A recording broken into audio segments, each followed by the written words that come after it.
¿Cómo les va? Bienvenidos a otro programa de diagnóstico y debate. Realmente los temas a tratar van a ser importantes. Les pido que me acompañen. Ustedes saben que existen determinadas afecciones silenciosas que producen males muy graves en tanto y en cuanto no se descubren a tiempo o pueden tener efectos posteriores realmente perjudiciales para la salud.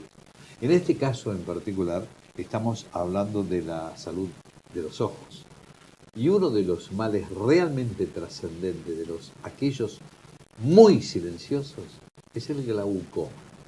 El glaucoma que puede llevar a la ceguera si no es tratado a tiempo y con los mecanismos adecuados.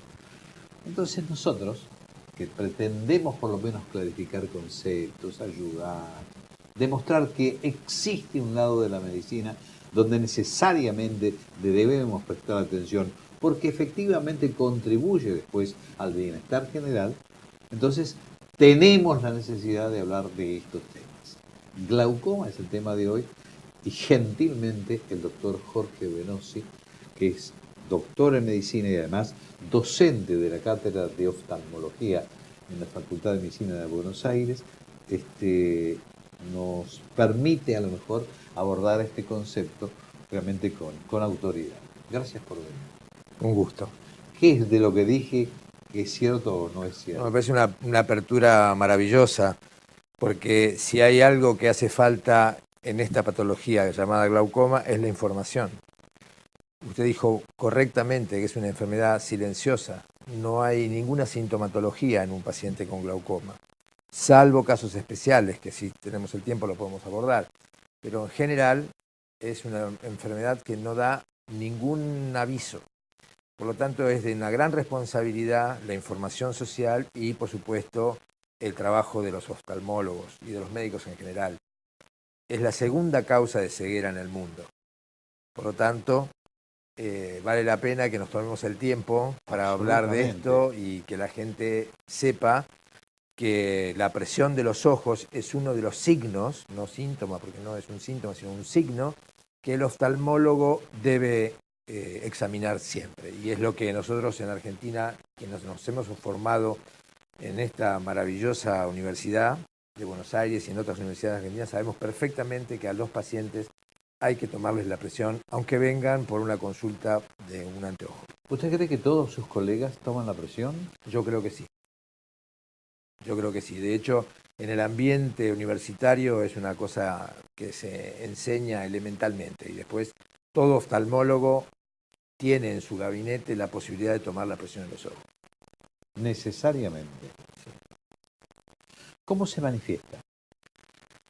Bueno, se manifiesta, como ya le digo, cuando uno va al oculista y se hace... está perfecto. Sí, entonces ahí el oculista puede ver dos cosas.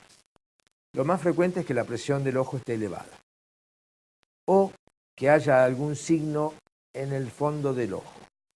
La salida del nervio óptico, que es algo que nosotros podemos ver cuando hacemos el fondo del ojo, tiene algunos signos que el oculista conoce perfectamente y entonces puede sospechar de que ese paciente esté sufriendo la enfermedad.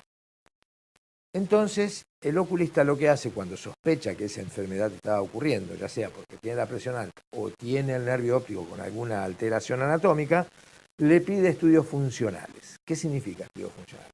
¿Cómo ve? ¿Qué campo visual tiene? ¿Cómo ve los colores? ¿Cómo está su respuesta eléctrica? De lo que se llama la electrofisiología ocular. Y si hubiera alguna alteración de las funciones, quiere decir que ese paciente está entrando en la enfermedad, entrando en el glaucoma. ¿Por qué uno tiene que estar seguro de que ya hay alteraciones funcionales? Porque hay veces que hay nervios ópticos que parecen ser glaucomatosos y no lo son. Y hay pacientes que pueden vivir con presión alta durante toda la vida y no desarrollan el glaucoma. Así que es una tarea que el oftalmólogo entiende muy bien, sabe muy bien y sabe cómo hacer con el paciente cada vez que viene y o tiene el glaucoma o es sospechoso de glaucoma. Ahora, yo dije en principio que es una enfermedad silenciosa, ¿no? Ahora, ¿cómo se puede manifestar en el individuo? Es decir, ¿cómo puede darse cuenta eventualmente como para recurrir? Porque no todo el mundo va permanentemente al oftalmólogo, Y ¿no? ese es el problema. Por eso es la causa tan alta de ceguera. Si la población y las poblaciones mundiales estuvieran atentas y las entidades de bienestar social y de salud de todos los países pusieran una campaña muy buena, mucho mejor de la que tenemos, la gente iría más al oftalmólogo. Y entonces encontraríamos más a tiempo la enfermedad. Que la colega que estuvo anteriormente estuvo hablando justamente de la precocidad del diagnóstico, que es tan importante. Pero bueno, el paciente, si nadie lo ha detectado, termina prácticamente viendo muy mal, porque lo que hace el glaucoma es que cada vez va achicando el campo visual. Entonces, al achicarse el campo visual, al principio el paciente no se da cuenta, porque lo que el campo visual de un ojo no ve, lo ve el campo visual del otro. ¿Se entiende? Por lo tanto, el paciente tiene una afección del campo visual del ojo derecho a la derecha, pero el ojo izquierdo lo está viendo. Entonces, se da cuenta que está viendo muy mal y con un campo muy estrecho cuando ya al final de la enfermedad, cuando prácticamente ve como por 2 caños de escopeta. O sea, ve la parte central. Lamentablemente, como el glaucoma altera las células ganglionares de la retina, que es parte del sistema nervioso central, no tiene recuperación. Lo que se ha muerto, se ha muerto. Entonces, cuando nosotros hacemos el diagnóstico porque el paciente ya viene viendo mal, el paciente está en muy malas condiciones. Por supuesto que se pueden hacer muchísimas cosas para tratar de detener eso. Lamentablemente todavía no lo podemos curar. No se cura. No.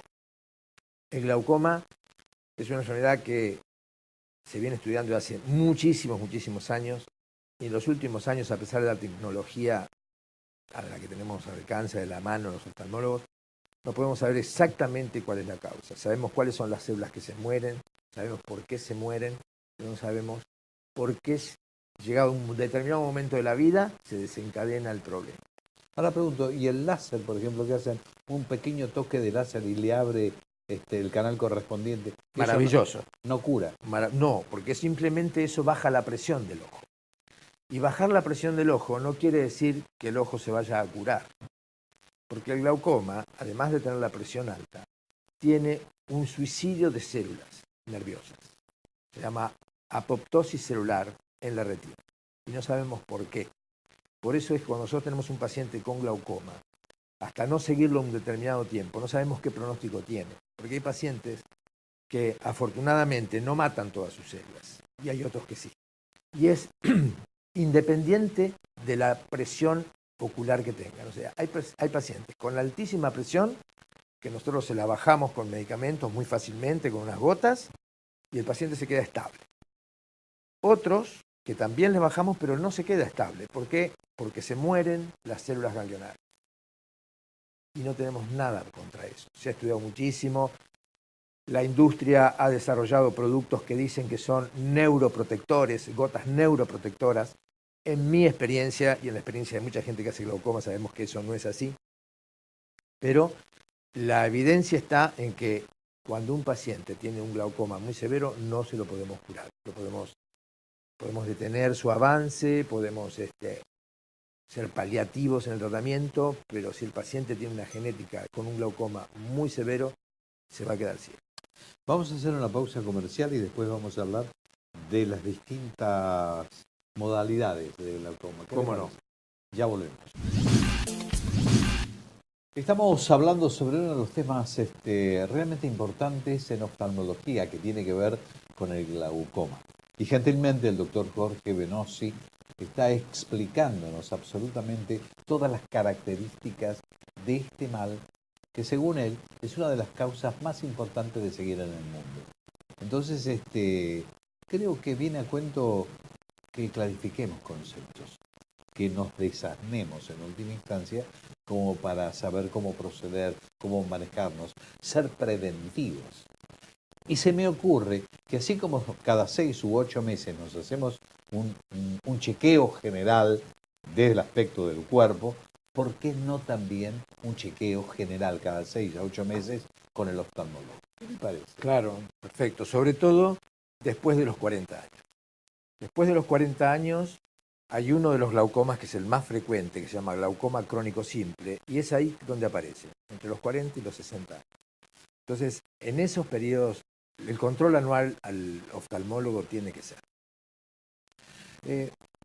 Habíamos hablado de las características, es decir, ¿qué tipos de glaucoma hay? Bueno, hay glaucomas desde la infancia hasta los últimos años de vida.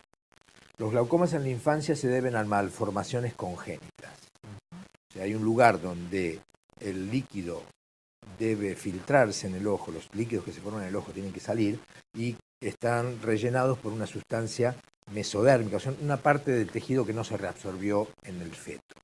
Entonces, el chico nace con glaucoma. Son chicos que son fácilmente diagnosticables porque tienen ojos muy grandes, como los ojos de los niños son muy extensibles, al aumentar la presión adentro se hacen ojos grandes. Y después traen un montón de cosas, el ojo, la córnea se pone, la superficie del ojo se pone un poco blanca, rápidamente uno se puede dar cuenta de eso.